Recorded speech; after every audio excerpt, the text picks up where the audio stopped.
Sud Radio, comment va la planète? Avec Conception Alvarez, journaliste pour Novetic.fr, spécialisée dans la transition écologique. Bonjour Conception. Bonjour Laurent. Alors, ce matin, pour finir l'année en beauté, vous nous avez concocté une chronique sur la sobriété. Sobriété, voilà un mot qu'on n'aimait pas trop. Et maintenant, forcément, on en entend partout. C'est les au cœur de la politique énergétique du gouvernement. C'est pas le mot de l'année, mais presque. On pourrait le dire. C'est le mot de l'année. Il n'y a pas un jour qui se passe sans que ce soit en une des journaux. La guerre en Ukraine, les risques d'approvisionnement en hydrocarbures russes, l'explosion des prix de l'énergie ont remis au goût du jour ce terme autrefois tabou. Le gouvernement en a fait un levier majeur de sa politique énergétique, aux côtés de l'accélération des renouvelables et de la relance du nucléaire. Des plans de sobriété ont été demandés aux entreprises pour qu'on passe l'hiver. Des ambassadeurs de la sobriété ont été nommés pour aller chercher, suivre les économies d'énergie qu'on pouvait faire à tous les niveaux. Et puis chacun chez soi aussi, on essaye de jouer le jeu. Ouais, chacun chez soi. Mais avant tout ça, d'ailleurs, il y avait des grandes institutions internationales qui avaient commencé déjà à défendre cette fameuse sobriété en disant c'est un levier indispensable. Et oui, depuis un an, en fait, la sobriété commence à faire partie du débat public quand il s'agit d'évoquer les solutions pour réduire nos émissions de gaz à effet de serre. Que ce soit l'AIE, l'Agence internationale de l'énergie, RTE, le gestionnaire du réseau électrique en France, l'ADEME, l'Agence de la transition énergétique, ou encore le GIEC, le groupe d'experts intergouvernemental sur le climat, tous se sont penchés sur le sujet et tous tombent d'accord sur le fait que pour atteindre la neutralité carbone en 2050, la sobriété est un levier aussi important, voire plus important que les énergies décarbonées ou encore que l'efficacité énergétique avec laquelle il ne faut pas la confondre.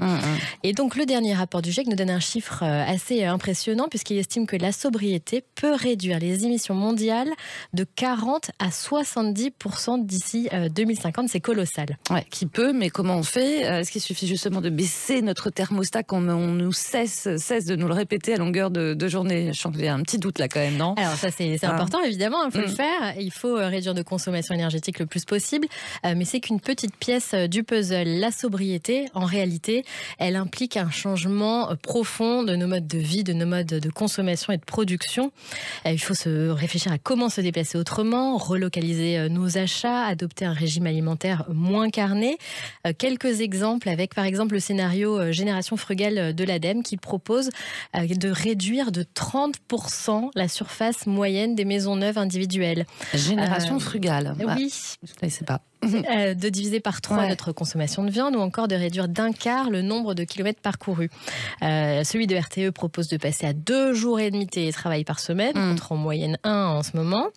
Et Negawatt, qui est le précurseur sur le sujet depuis 20 ans, évoque la réduction de 40% de nos achats de vêtements neufs. Voilà tout autant de mesures très concrètes. Ouais, concrètes, mais qui peuvent paraître punitives, Conception. Et c'est là que la sobriété divise quand même. Exactement, parce que pour certains, c'est une évidence. Pour répondre à la crise environnementale, il faut consommer moins et mieux, il faut faire autrement, mais d'autres vont rejeter le principe même au nom de la liberté individuelle et du maintien d'une certaine forme de confort. L'ADEME, justement, a sondé les Français sur le sujet pour voir ce qui était acceptable ou non dans ces changements. Alors, parmi les changements jugés faisables, on a effectivement la réduction de la température chez soi, la production de ses légumes, acheter local ou manger même moins de viande. Ça, c'est OK.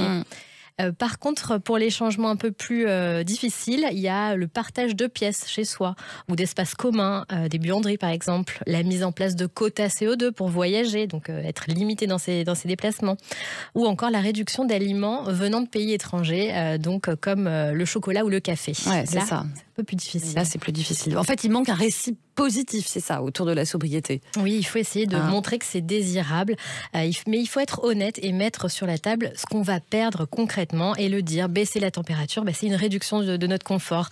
Se déplacer à pied ou en vélo, c'est aussi, ça demande un effort. Manger moins de viande, ça aussi, ça peut être une source de moindre de plaisir. Mais est-ce que ces pertes sont graves?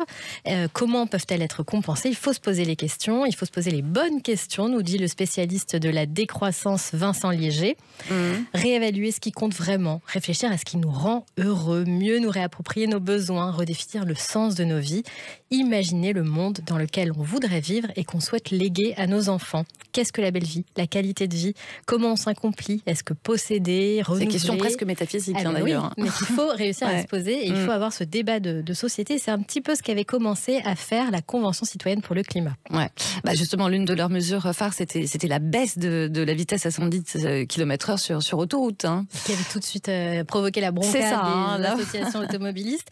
En fait, tout de suite, le président a mis 3 jokers aux propositions de la Convention citoyenne pour le climat, et la réduction de la vitesse sur autoroute était l'un de ces jokers. Il avait trop peur d'un nouvel épisode de Gilets jaunes. Et pourtant, quelques années plus tard, les sondages nous montrent qu'aujourd'hui, 7 Français sur 10 seraient OK pour réduire leur vitesse sur autoroute pour lutter contre le changement climatique. Mais en dehors du gain pour la planète, c'est aussi un gain pour notre portefeuille, une baisse de la consommation de carburant, de pétrole, une diminution de la mortalité routière et pourquoi pas aussi l'occasion de ralentir, de prendre le temps. Et si on ralentissait? Et si c'était notre résolution pour 2023? Allez, on essaye. Tiens. En tout cas, la sobriété, c'était le mot de l'année revisité avec vous, Concepción Alvarez. Merci beaucoup. Merci. Belle année. Très belle année douce alors, et lente et plus slow. Lente, ce serait bien. Allez, merci.